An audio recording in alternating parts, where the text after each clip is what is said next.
Hi everyone, BC here. As you can see from all these messages, I got the rest of the stuff from Solaria, Alt 8, Blood Empowerment, so we can cast Blood Fecundity, um, Foul Air cast by Urmor, which I am fine with, because I have countermeasures, by which I mean all my guys can fire themselves to cure disease. Um, didn't find too much from all of these things, which is okay. We got our Citadel and Naba.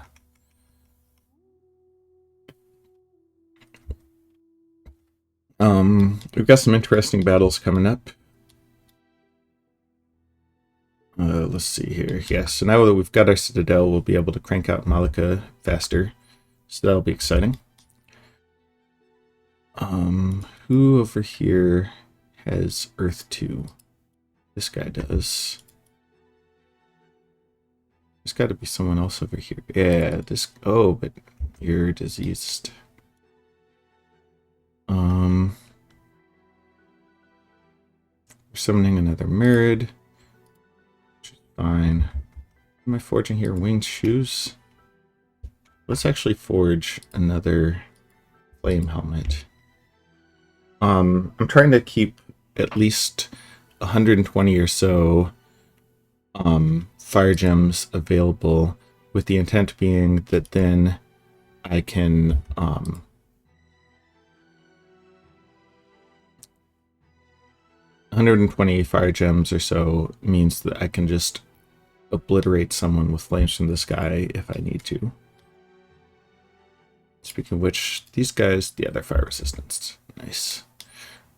That's going to be a big part of my arsenal, is trying to make sure that everybody involved is fire resistant, either from having a lot of fire paths or just from being fire people, so that I am not vulnerable to flames from the sky. I'm just like one who does it to other people.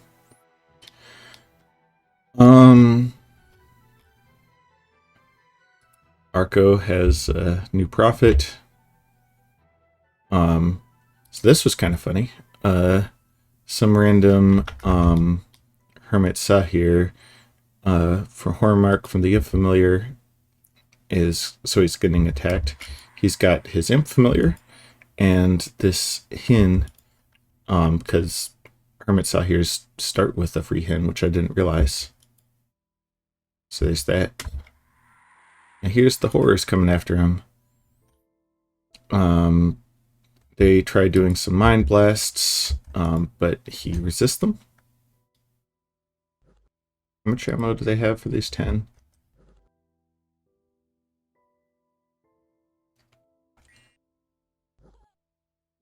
Spine horrors take care of those guys. They try mind blasting. He off-scripts a bunch of buffs, but he's got this weak old dagger.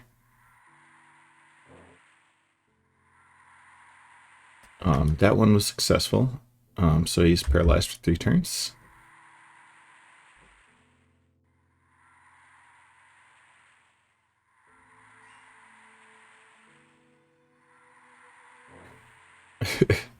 there's a payoff, I promise.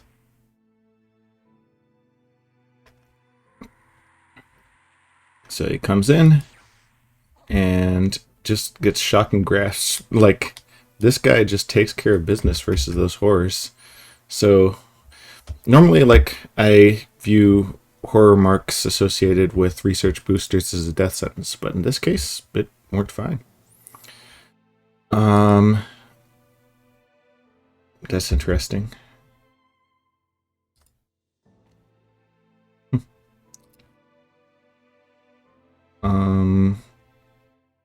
Attacking relay.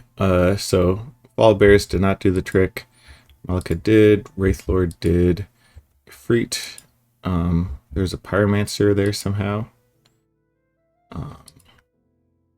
This place doesn't recruit Pyromancers. They just like must have gotten it from an event or something.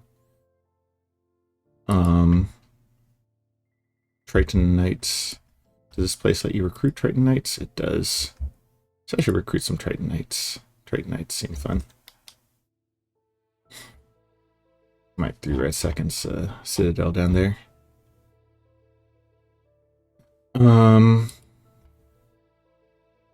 Urk attacking Ind with this Tartarian. So you can see, yeah, we've seen this Tartarian before. It's everything you could want from a Tartarian.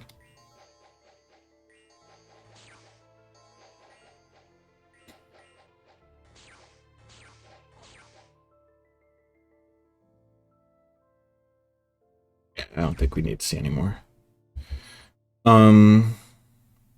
Picked up this place. Mammoth Wall, cleared out some guys with this Efreet.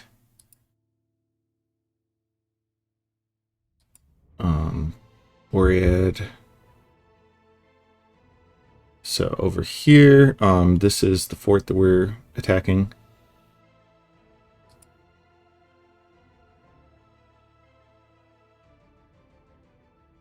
We had a bounce with Atlantis in Annika.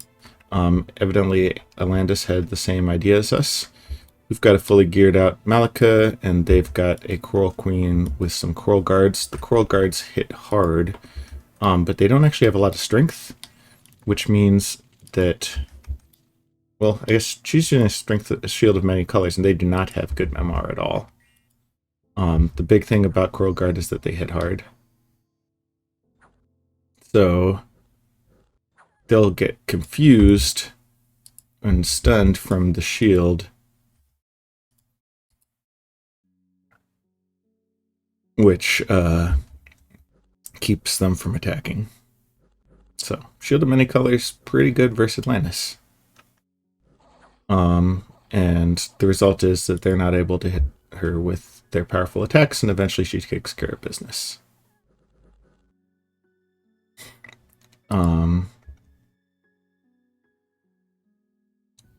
Elder Hill, Pythium doing a bit of vulturing. So Rugajo just kicked me out of this former Banderlog province, which is not my favorite. But, well, what am I going to do? So I guess Rugajo is just going to grab up some of this land. I don't know if they're actually going to fight Uruk.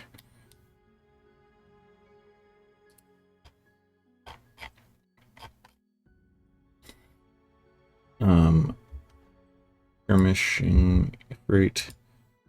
Abyssia attacking some Indies. Fall Bear.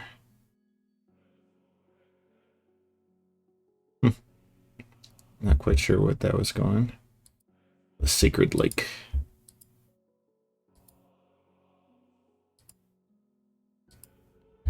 And using a Thug Bitch Mother. She's geared out. That's interesting. She's kind of geared out like an assassin. She's got a ton of blood slaves with her.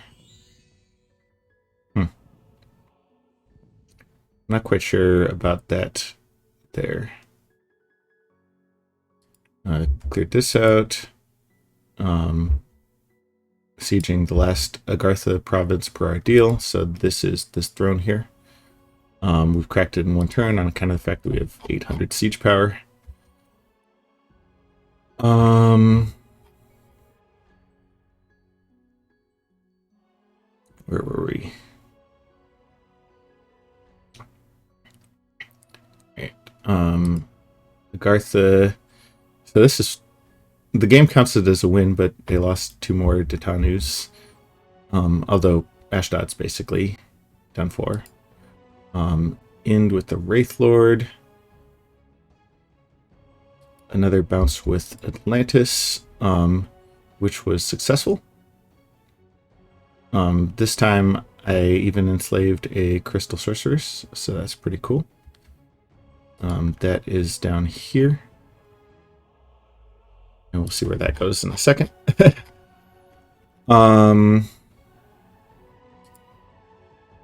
Here I'm taking a peek at these Demon Knights. The dreaded waves. Enslave some Kalulus. And a battle in Ashdod. Well, we'll come back to those. So unfortunately, like Relays Global, like meant that they kicked me out of at least some of these provinces. 3 of them down there. And as I continue to attack them until I can get my Dominion pushed through the water, I'm going to continue to get attacked by the Relay Global, which is what it is. This is kind of funny. I just happen to have a bunch of Long Dead in here, and so I took out most of the Vinemen attack. Now let's look at these cat battles. So here in Ashdod, and I have not seen this battle yet, so we can experience it firsthand together.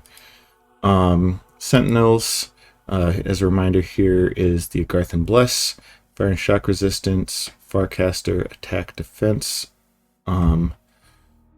Makes sense to go for stats when you already hit for 27 plus Weapons of Sharpness. This is probably this might be like an optimal Agarthan Bless for these guys. A lot of times people will mess around with like Reconstruction or something since they have Never Heals, but yeah, it's probably better to just summon more of them and make sure that their stats are up to snuff.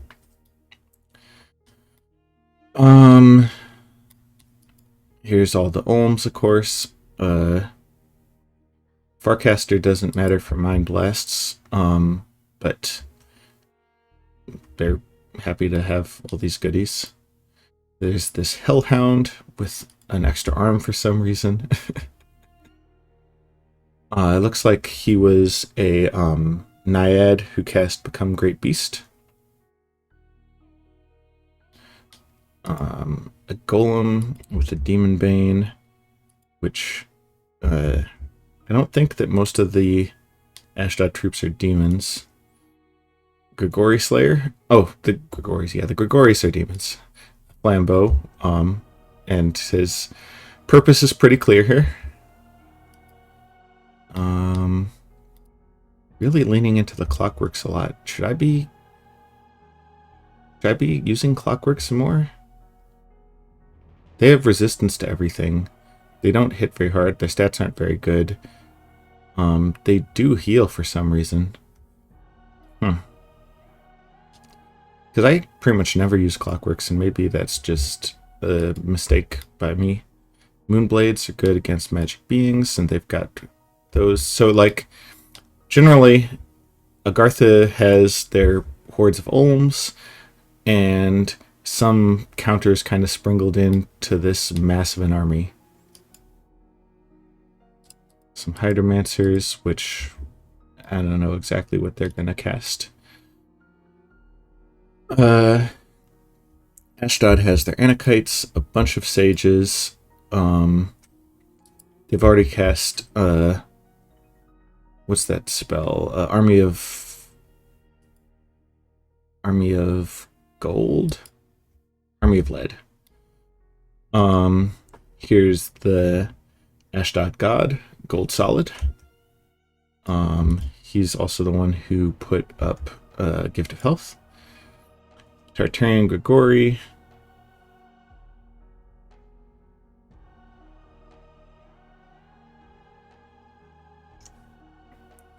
This guy is probably the best geared out one. He's got a lot of MR, which is the key stat for this fight. I guess he's got 26 as well.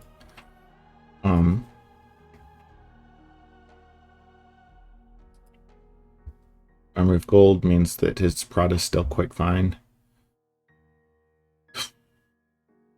Oh right, he's also got damage reversal. Alright, so now let's go ahead and see. Mist is up. Celestial Lights. Who cast Celestial Lights? Don't know. Someone tried to put up Foul Vapors, and Uh, Agartha put up foul vapors. Agartha puts up darkness, and the Anakites cannot actually see in darkness. None of these guys can. So their precision is ass.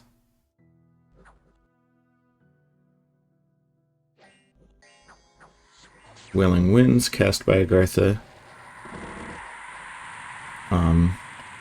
The Shies don't care about Wailing Winds. Tartarians should survive it, but the Sages could definitely be scared off by it.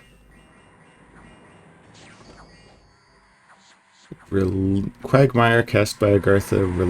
Relief cast by Agartha.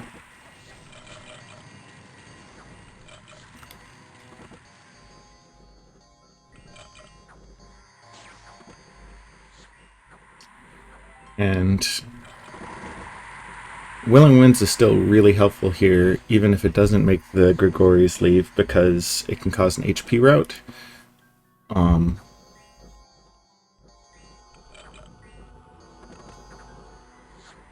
Look at all these globals. Oh, Rigor Mortis cast by Agartha as well.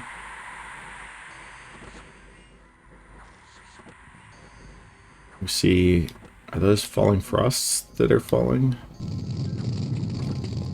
What have you been casting? Cleansing Water. Liquefy. Liquefy. Liquefy is a good call.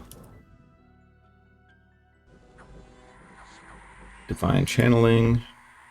Sure, why not?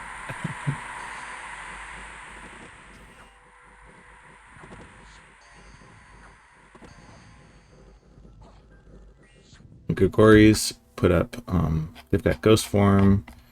Not shown here is Soul Vortex, but you can see it visually. Although right now the Soul Vortex is just helping, like, hurting their allies. Agartha has not cast Mass, or Ashdod has not cast Mass Regen. Has...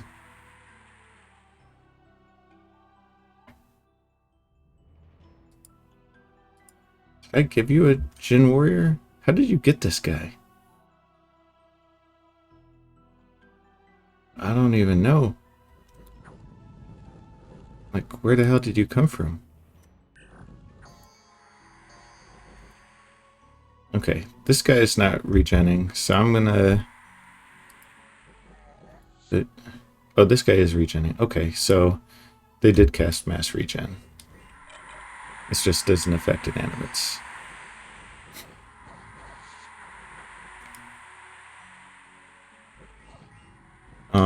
We'll be looking for... I can speed this up a little bit. We'll be looking for the Grigori Slayer.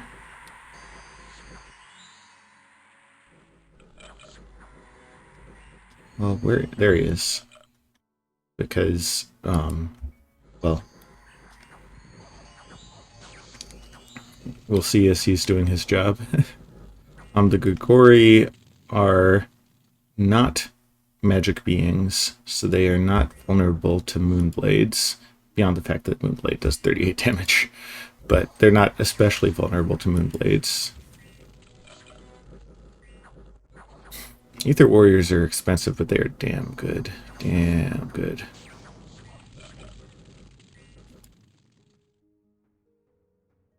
I don't even know what you cast. Mass Flight went off, I guess? Sure, why not?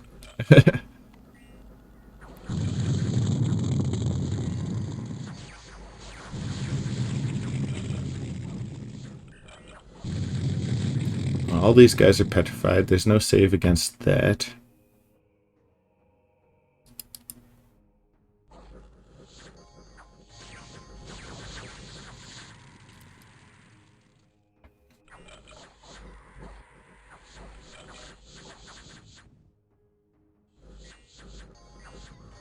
All four Grigori are still in play. Right, where's Grigori Slayer?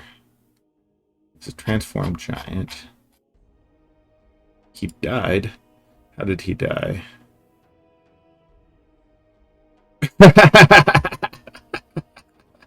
Oh, that's hilarious. Look at that. So he went up as an I slay Gregoris, does 189 damage, increased to 220 because of slashing, and damage reversaled onto his own damn self. Woo! That is hilarious. Um, I mean, this is quite a roll to make that damage reversal happen, but wow. That is comical. Some things you just can't plan for. So the Grigori is still hanging in there because the Grigori Slayer has not slain them. There was that golem with the... He's still going strong. Where's he at? He's casting spells, just casting like paralyze and shit. He's not going into melee. Someone Phoenix Pyres.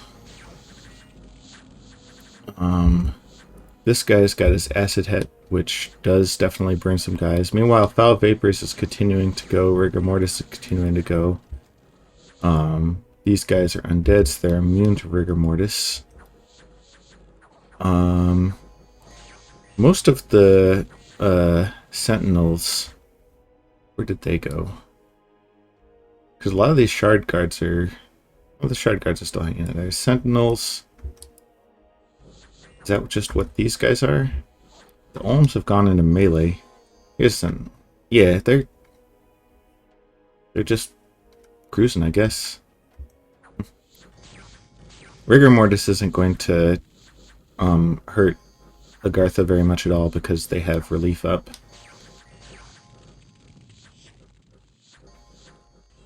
Alright, Gold Solid I think has died. Yeah, how did he die? He just got clawed up by Shard Guards. Yep.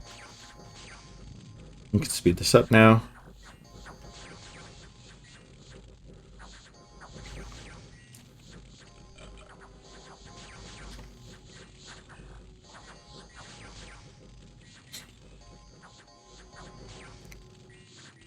And the Grigoris, they're pretty much invulnerable to whatever remains. There's too much like chaff around them to get them. Although two of them have died. How did they die? Praetorian Grigori. This guy clearly got like soul slain or something. This guy got chipped down. He failed a petrification freedom roll. And this guy, we just don't know. So, two of them are still going strong. All of the globals are still in effect.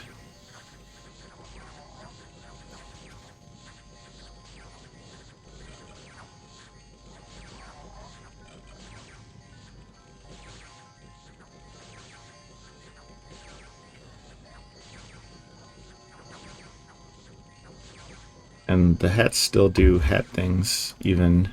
Yeah, so this guy's got the Shocking Grasp that's still going off, and the hat that's still going off.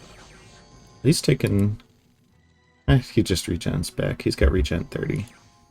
This guy has regen 30 as well. Ring plus self-buff plus bless. And yeah.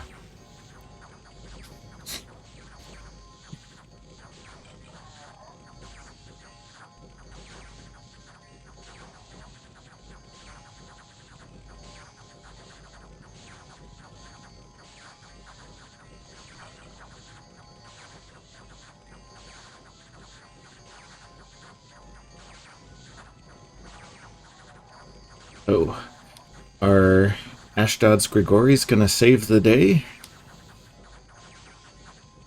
I do know the outcome of this battle, but you will see how it goes in the end. As you can see, we're definitely approaching turn timer. Agartha isn't summoning too much more stuff. Some of the guys... So, Agartha is routed. So now we can go ahead and slow this down a bit. This guy's asleep. Asleep. Yeah, all these guys are asleep.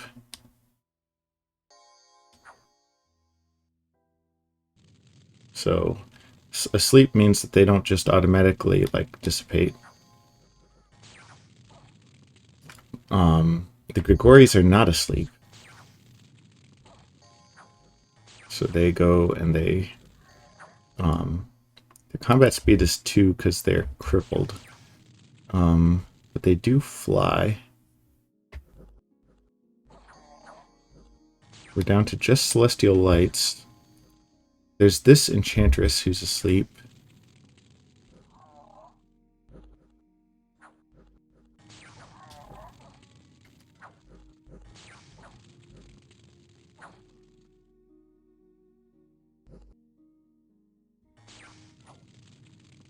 We see just a smattering of Clockworks there and about.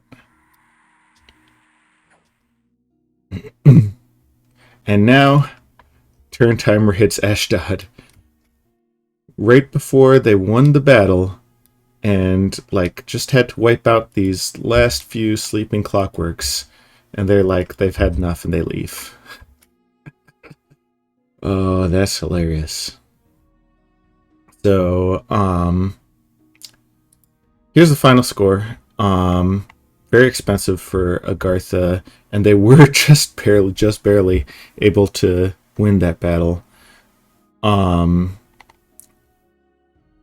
Thanks to the second turn timer, and a few of their own sleeping guys.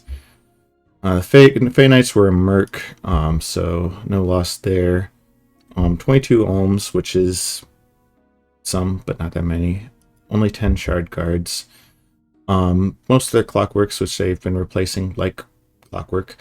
So all in all, like, Agartha didn't actually lose very much, but they definitely were hoping that they could just chop up the Gregories with the Giant, and they did not get that effect.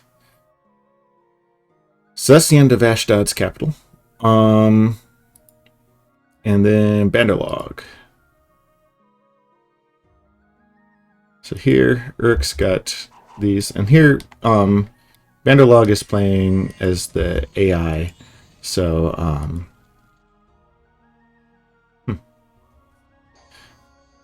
so like, there's not intelligence happening back here.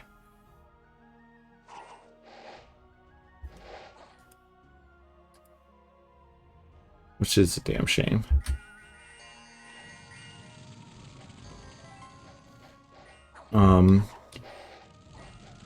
So Urk puts up their array of spells. They haven't done Weapons of Sharpness yet. The armored Urmalus, they don't have helmets, which is a commonly cited weakness, but they're still great units. Urk does not bother with casting Mass Flight, which would have made this battle go faster, but regardless, like, they're still going to take care of business, especially with Wailing Winds.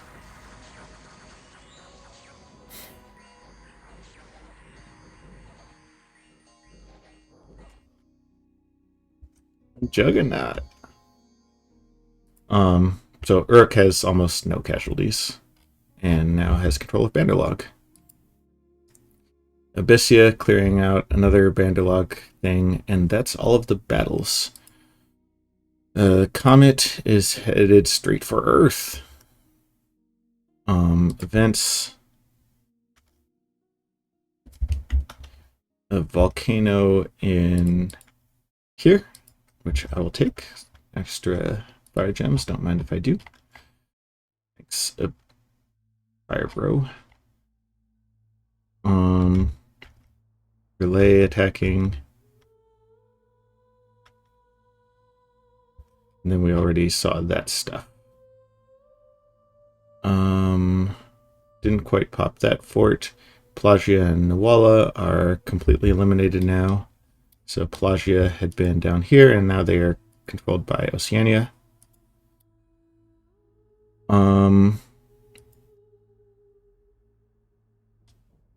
There's some relay provinces over here that I should make a play for.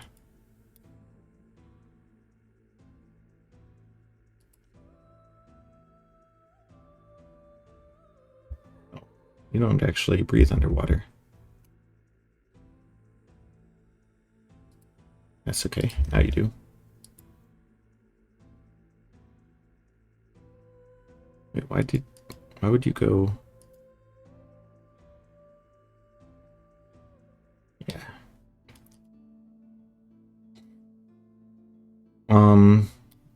Worked out a deal with Atlantis. So with the relay provinces, they're going to get the deep water ones. I'm going to get the shallow water ones and the land ones. According to Atlantis, I come out ahead in this deal, and to be honest, I don't really care. I wanted the throne the most, and I'm going to get the throne from it.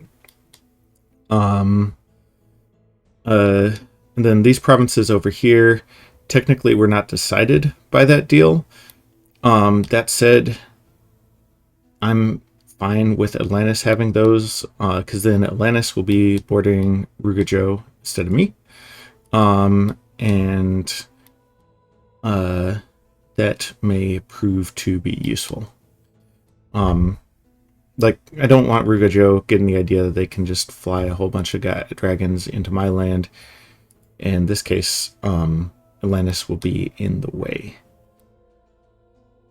And if they try to dragon thug me, I've got a whole bunch of rune smashers. Speaking of which, just for the sake of not having my lab be all full up, let's go ahead and put some of these rune smashers on dudes.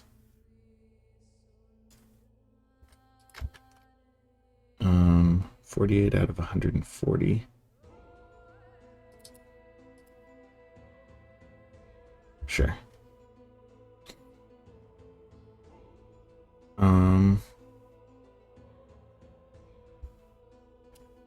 I give you to you, and I give... Yeah, this is fine. Then I can give you a rune smasher, and then I don't have to keep it in my lab. I also have to figure out what to do with those gate cleavers.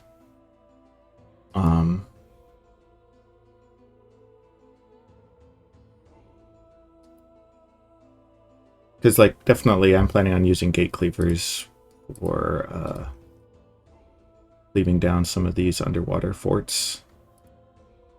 But I don't want to accidentally, like, get killed. Because I don't actually have enough gear to gear everybody. Forging a crown of bones. Let's actually make a Wraith Lord. Someone else will forge a crown of bones. You'll forge a crown of bones.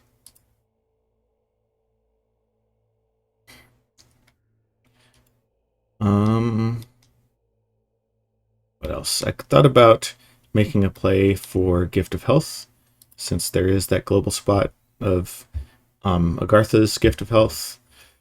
But then I decided not to. So that was just a choice I made. Is still has a couple of globals.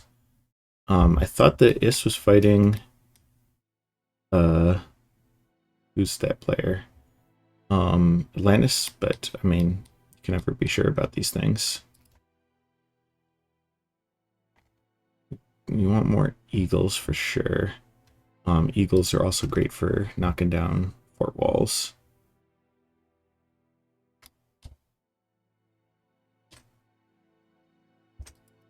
Then how about if you make another Boread, actually? Because Boreads are just great for everything.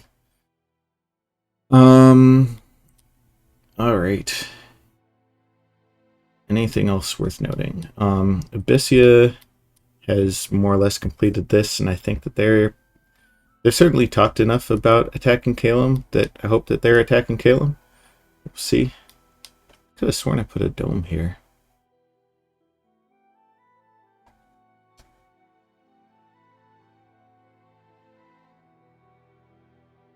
Okay, maybe I don't summon a Boread.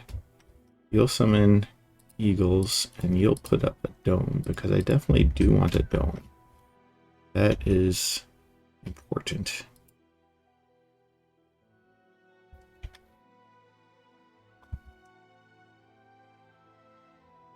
Yeah, I'll have to be careful about what I use that guy for, since he's responsible for the dome, but that is something I can manage. I could alternatively have Suleiman do it, but this is fine. We're going to be putting the trade wind back up in Naba. Machaka is coastal, so the Machaka can also go for a trade wind. As soon as I get someone over there who can cast it. So we'll have this here go over there for that. How much? I'm getting 32 gems per turn. Nazca is not domable because it's not. Yeah. Do also want a water mage around here so that I can. I'm casting a lot of Voice of Absu. I want a water mage to go to Nazca and put up rainmaking. Just because get some extra cash going. All right. So yeah, overall, feeling pretty good about the situation in Relay. Just solid pickups here. These guys are spamming out Akashic Knowledge to just site search everything, since Relay didn't really bother with that too much. And we'll kind of go from there. I need to rainmake him a cap. Oh yeah, this guy's doing that. Agartha, they're still walking through Ashdod. Not sure exactly where they're going to go next. I could see them going for Pythium. I could see them making peace with Pythium. Looks like they have some skirmishes queued up with Ermor, which that would be really fun and exciting.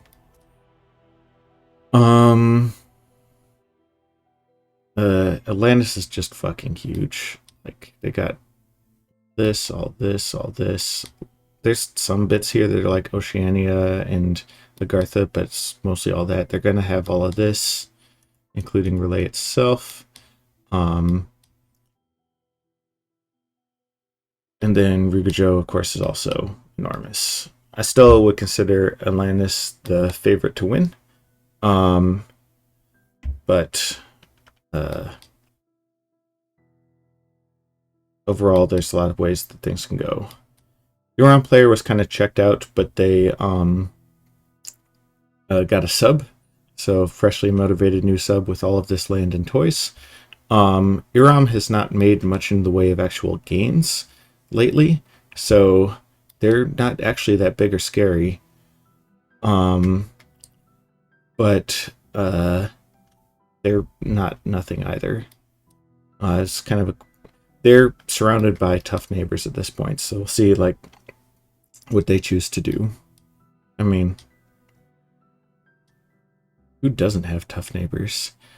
I've got Ermor, which I've been thinking long and hard about, and I've got Uruk, which I want to join in. I just don't want like Rugajo to vulture it all. Rugajo is pretty effective at just kind of like leaning on me and telling me to deal with it, and I'm like, well, you've got a crap ton of highly mobile thugs, so I guess that's my life now. But hopefully, as I continue to build up Ether Lords, I can be in a position to kind of offer a counterweight there, where I can like mind hunt all of their thugs and make them think critically about how much gear they fly into my land.